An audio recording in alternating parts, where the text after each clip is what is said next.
George Zimmerman is in the headlines today after he allegedly got involved in a case of road rage in Florida. Now, an unidentified driver alleged that Zimmerman threatened to kill him, and he pulled up next to the driver in a truck and asked him why he was pointing his finger at him. And then at that point, he asked the driver, Zimmerman asked the driver, quote, "Do you know who I am? I'll fucking kill you." Jesus. Wow. And at that point, the driver was so scared that he called the authorities. Now, he called 911, and Zimmerman left before police showed up to the scene. The following day, the guy's at work. I don't exactly know how Zimmerman knows where this guy works, but he showed up to his place of work, and the guy called 911 again.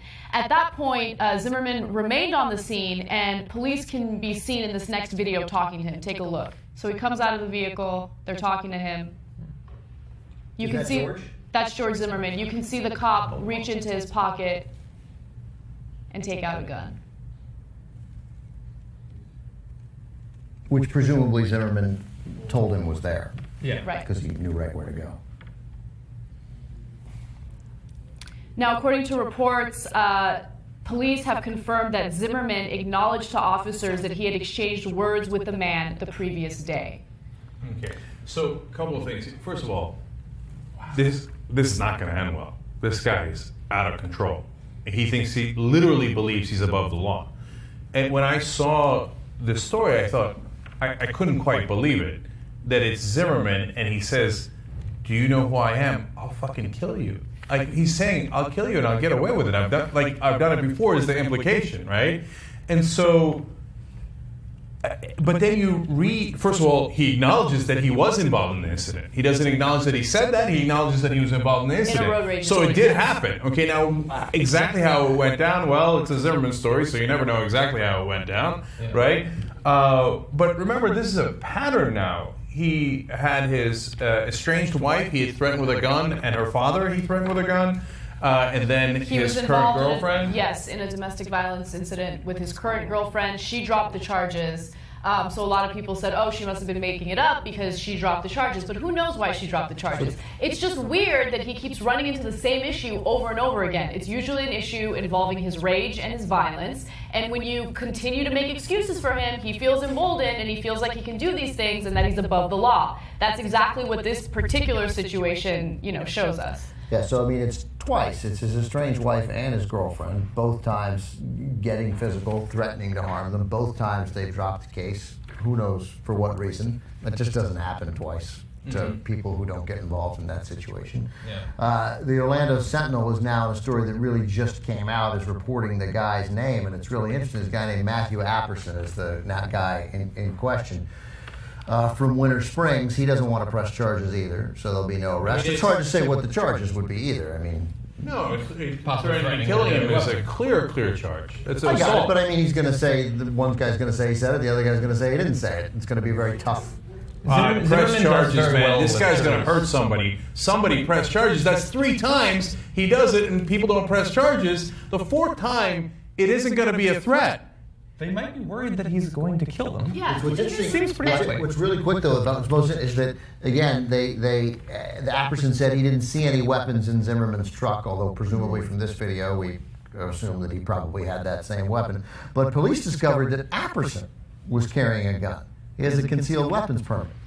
And I just like it that guy had a concealed weapons permit. I hate the fact that he had a concealed weapons permit, but he had this confrontation, and his thought was, I'm going to leave. I'm going to get out of this situation. I'm going to call the police. That's a responsible gun. That's right. Okay? But one day, Zimmerman is going to run into another Zimmerman. That's right. And then things are going to get really, really bad. He almost did. I know, in this case, the guy had a gun, but at least he's a smart guy, responsible guy, right? And so, look, by the way, he's also been pulled over by the cops 3 times. Now, without any context, you say no big deal, right? But within the context of the 3 other cases, and then he got questioned by police for voluntarily patrolling a Florida gun shop. No, this guy's out there looking for trouble. Yeah. Because he thinks, what difference does it make? I can do anything I want. Or he's got, I suspect it might be more complicated than that he's got some weird death wish, and it didn't work out last time. He actually ended up killing the guy. I think he's got some sort of hero complex in his head. Like he thinks he's a hero. I don't know if that's... Or he thinks that will redeem him if he does something heroic. Like if he actually kills a bad guy instead of a kid. Plus, I think the most important thing is the one I said right after he got the first incident after the trial. He's like, where's that spotlight? Where's that spotlight? He's just looking for it to get hungry for it. Which is why that initial story of the car crash and the pulling the family from a car, which both of us thought that day, no way, no way, no way, no way. I don't know what happened there, except we never heard about it again. Because So that I'm going to connect those two stories here, because Anna said something that really triggered something for me. How did he know, or somebody said, how did he know where the guy worked?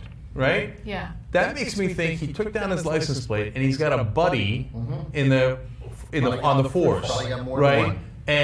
And so he put that together. By the way, what you didn't see from that earlier story, Ben, where he went and rescued the people, is turns out he had somebody in the force who was feeding him emergencies so he can show up at the scene. It's amazing. Okay. I mean, right, I just know there's more to it. Right? Yeah, he showed up at 5 in the morning, all equipped. He had a fire hydrant in his car. Fire extinguisher. I'm sorry, fire extinguisher in his car. Too. Imagine if he had a hydrant, you're like, wait a minute, now this looks really questionable.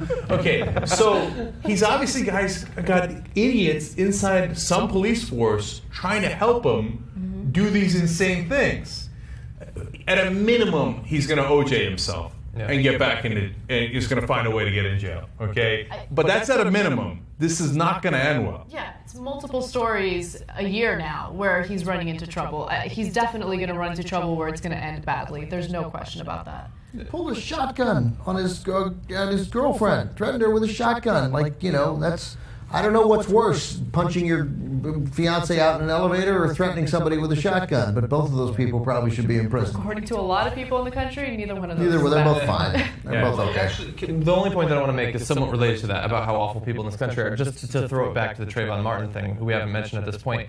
Trayvon Martin did like this in a photo once, and that was enough for millions and millions of Americans to say he's a thug who deserved to die. George Zimmerman has been involved in multiple instances of armed violence and threats against other people, and I guarantee they would still defend him today. Those guys who call Trayvon a thug, after seeing this story about how he tells a guy, I'm going to fucking kill you, and you know who I am, meaning I'm going to get away with it, they're not going to call him a thug. Not one of them is going to call him a thug, and you know it.